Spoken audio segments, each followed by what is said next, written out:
Hey everyone, I'm Grandmaster Ben Finegold. This is 5 Minutes with Ben, and I'm Ben. We're going to look at a game that was played in the Botez chess tournament last week. This game was played 10 days ago between Jennifer Yu, the eventual winner of the event, and Andrea Botez, who not only came in last, but she also went to the hospital emergency room during the tournament. Man, chess is tough. This game doesn't last very long, so I thought it'd be a good 5 minutes with Ben. Jennifer's white, and they played a King's Indian, so lots of theory. Jennifer played h3, which I used to play before she was born. Then when she was born, I stopped playing it. Okay, e5, which is one of the many moves. d5, castles, and one of the advantages white has by playing h3 early is white can play bishop e3 and black cannot play knight g4. It's one of the reasons to play h3. Okay, so a5, controlling the queen side. Jennifer plays g4, one of the other points of h3. And here, Andrea made a mistake. I'm not sure why she played the move that she did. I think she wanted to play f5, which isn't a good idea.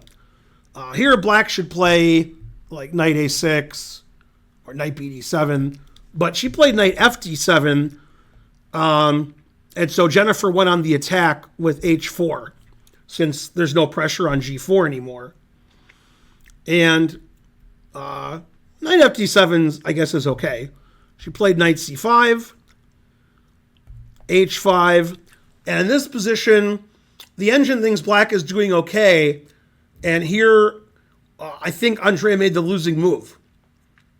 And this is a move you don't want to make in the King's Indian.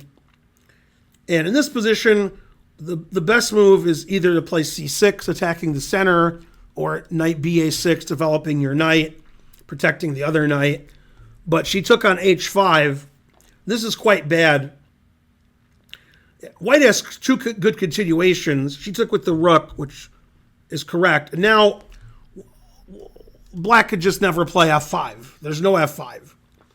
So black doesn't really have any counterplay now. White can just attack on the king side. So black played queen f6. This is another mistake, getting the queen into a bad position. White played f3. Always play f3. Queen g6. Knight e2. And the queen's just not well placed on g6 because it has nowhere to go.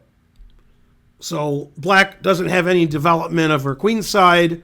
Queen's misplaced. And white has this nice bind in the center and queen side. And king side, I should say. Knight bd7. Knight g3. Here comes knight f5. And so she didn't want white to play knight f5. So Andrea played knight f6, attacking the rook. And this is a terrible blunder. White has more than one way to win now, but knight f5 is the best. This threatens knight e7 check, winning the queen. And if you take on f5 and I take with the e pawn, your queen is trapped. You're going to lose your queen. So she stopped knight e7 check, did Andrea, rook e8. And now Jennifer just plays rook g5. I'm sorry, rook g5 is one way to win. Rook g5, I assume, was played, but she actually played a better move.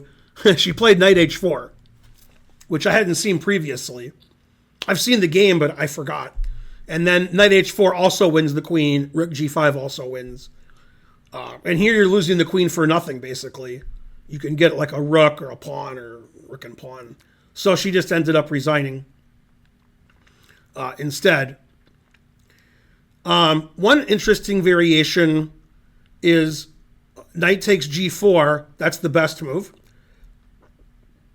Taking with the pawn wins now, but knight takes is better. Knight takes e3. Knight e7 check, giving the knight away. Queen d2, the knight's trapped. Knight takes, king takes. And white has a queen for two bishops. and the queen and the rook are going to get to the G file and the H file, and black doesn't really have any counterplay. So slightly early resignation, but black's going to lose the queen and ends up losing the game. A nice game from Jennifer, who went on to win the event, and I'm sure she enjoyed this game as much as any because it was so short. I'm Grandmaster Ben Finegold. You've watched 5 Minutes with Ben. Please like and subscribe and leave a comment, and I'll see you next time with more 5 Minutes with Ben. Bye.